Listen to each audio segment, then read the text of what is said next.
watch with Polar? Oh, Parks and Rec. Yeah, you've been watching a lot of So that. good. Yeah, my life hasn't, like, as weird as it is to say, like, other than going to restaurants, my life hasn't changed that much. Yeah. Like, I'm still well, actually, it has in the sense that, like, I'm the one that goes and gets groceries for both households. So sad, because going grocery shopping was one of my favorite And I hate it. pastimes. Yeah, I hate it. But I go grocery shopping for us, and I go grocery shopping for Brendon and Sarah once a week. And other than just having to wear a mask everywhere, my life hasn't changed as much as you would think. You're pretty, like, steady with... Yeah, I'm pretty out there.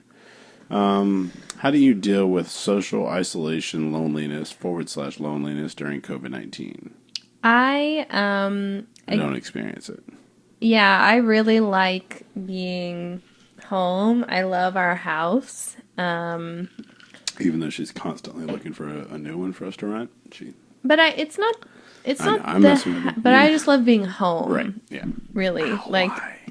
I love being home, and we are still seeing Brendon and Sarah and like a couple other friends occasionally. So like I don't feel that isolated. Small groups, wear a mask. I did at the beginning because I didn't know what was going on, and it was like, when am I ever going to travel again? When am I ever going to blah, blah, blah, blah, blah. We also, like the rest of the world, leaned in very hard at the beginning, and it was like we didn't leave the house. Still. Yeah, we overshopped at a grocery store, and we were expecting full on. Not bad, but like no, right, but like, we were planning for the worst and hoping for the best. Yeah, anyway, it died. Garden is very fun. I'm learning about caterpillars and bacteria. Yeah. And using like essential oil pesticides, and it works until you buy the wrong one. Mm-hmm. And then it doesn't work, and you don't realize it for like 2 weeks, and then your plants all have holes in them. So anyway, we're dealing with that. That being said, my weed plant doesn't require Thriving. anything but water and sunlight, and it is... Which is my favorite, because I don't really participate in weed at all. Neither do I. And neither do you. You just want a bushy weed plant. It's so cool looking. Do you want to talk about why you got a weed plant in the first place? Why I got one? Mm-hmm. Like my feelings behind it? Birthday? Happy birthday? Oh! What? I don't know. Happy birthday? Happy birthday to you. You made eye contact while you did that. I have a friend who runs a grow up down in like North Orange County, and for Brendon's birthday, I had him give me a plant. I was like, "Hey man, like, can you give me a plant? Like, I can't think of anything to give to this guy. Like, what do you get? Like, what do you get, Brendon? I got to tell you, like, just stop getting him stuff. He doesn't need it." Just keep getting Penny dog toys. Yeah, I can go around his house right now, and if I look, I can find like 2 or 3 things that I've given him as presents, be it birthday or Christmas, or just like, "Hey pal, here's a thing I know you'd like." Hey pal. And like some of them aren't even opened, and like I don't. They're just, he's like, "Oh man, I love this thing." Never think about it again. And so polite. And it's not because he doesn't like it or he doesn't want it or anything. He just like, he has the same like couple things that he does, and he just likes to be in his track. And it's like when you tried to get me like 7 different kinds of plant fertilizer when I already found the one. Yeah, that I it's just like, you know the thing you want, so like stop getting me stuff. And like, honestly, the same for shopping for me. Like, just stop getting me stuff. I don't need it. Except for Dave Chappelle tickets. Yeah, that would have been dope. Canceled. Postponed. Well, he is not canceled. We should clarify in case people think you say canceled. So anyway, you got the plant for Brendon for his birthday, and he loves it. He loves it. Every morning goes out, takes care of it. Anyway, yeah. So, and then I hit up my dude, and I was like, "Yo, you know what? Actually, like, I see how much he likes it. I want to like something this much." So he. I see how much Kayla loves gardening. Yeah. And Brendon loves gardening, and now I want to garden. I want to garden. I want to be like my. But friends. I don't spray any. I sprayed some stuff on it the first day when I got it home. Did not care for it. And it did not care for it. Like a bunch of the leaves browned and they spotted up and died, so I cut them off. Leaves are crazy. And then I just stopped doing anything to it except for watering it, and it grew 2 feet. And I was like, all right, cool. Leaves will let you know what is going on inside. Yeah, they will. Tomatoes have taught me that. Thoughts on the COVID-19 vaccine? Oh, we're about to. As far as unlearn, I would say maybe just kind of the same thing in the sense of when I was younger, I was not only not racist, but I was very anti-racist. Some of you may know, some of you may not know. When I was younger, I was a sharp, which is skinheads against racial prejudice, and as part of that, it's just like any other. Definitely not a gang, but just a group of people with like-minded interests. Like, we'd get together, a gaggle. We'd have barbecues. We'd just hang out like friends. Yeah, cute. And then, we go to shows and stuff. And, like, sometimes just off of it being like a skinhead show, even though there were, black, Puerto Rican, Mexican, Asian, like every ethnicity, there is that type of skinhead out there. Nazis would, every single show, just show up. And they'd be wearing like a, racist slur on their shirt or a swastika tattoo on their head or just something crazy. And in that moment, as a youth, there was no hesitation to it. There was just like, oh, that person's a Nazi. I'm going to just smash them out real quick. So I or we or whoever was closest to them would just fight them and like immediately fight them and just try to beat them up as hard as you could.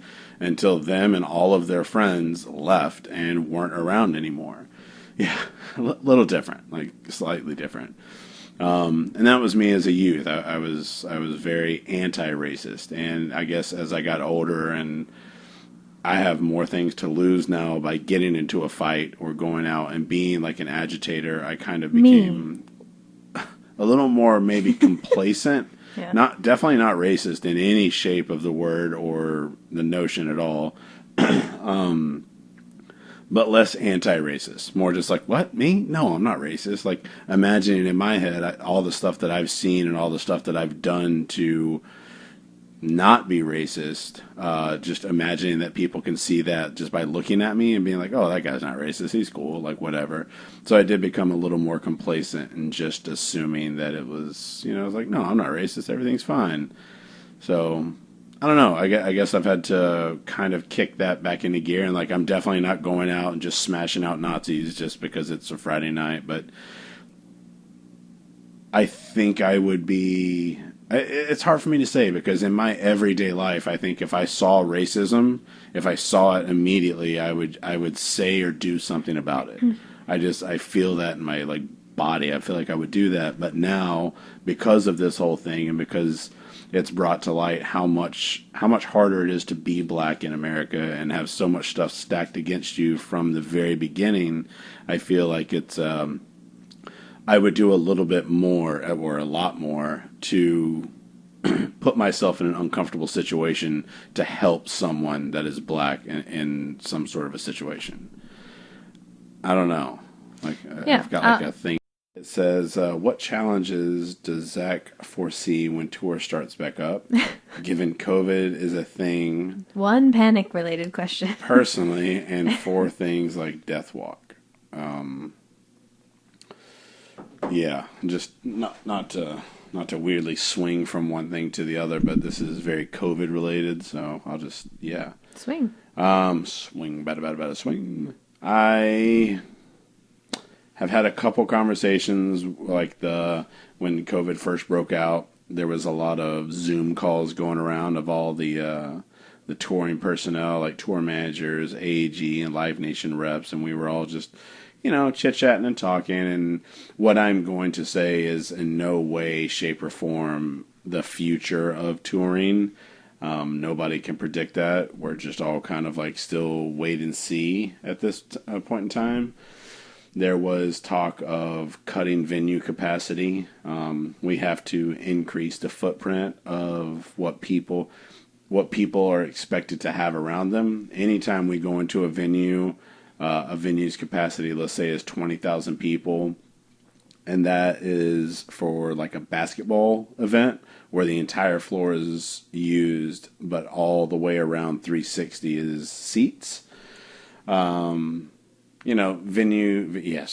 capacity changes. For anyone who isn't a Panic fan or whatever, this is very boring. This is so boring. Anyway, and I love you so much. No, but everybody goes to concerts. Sure. Like, this has nothing to do with Panic. But yeah. Everybody goes to concerts. How do they not? I know so many people that don't go to Then I'll stop talking. We're done. No, Bye, everybody. I wanted to answer it, but you were just talking about like venue. Yeah, I know. I caught myself blah, droning on.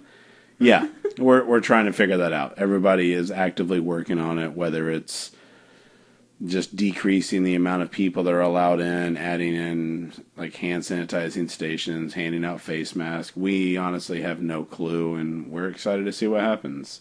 Luckily, Panic is not in an active touring year personally, so we are able to kind of sit back and relax. But, we're friends with other bands that are supposed to be out touring right this second, like Green Day, Weezer, Fall Out Boy. Actually, weirdly, on all the same tour. Yeah, so it's a kind of wait and see thing. As for the Death Walk, I'm pretty sure it's gone.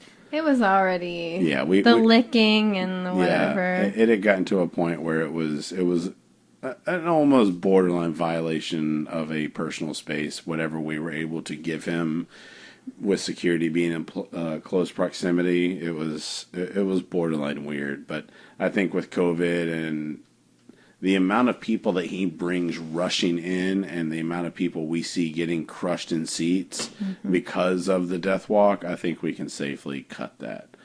But you never know. This whole thing might turn around, and, I mean, Trump said, like, one day, boom, boom, it's just going to be gone. So we'll see what happens. Here's to hoping. Here's to hoping that he has voted that the fuck out of office. Follows through. He follows through. Yeah, Trump can cure COVID. I can cure COVID. I can cure some sexy COVID. Name that musical. Mean Girls. Mean Girls. Yeah, shout out to Taylor Lauderman. She's not listening. Happy marriage. Bitch, but yeah, happy marriage. You don't know. I don't know. I also just called her a bitch, and I don't know why I love her. Rude.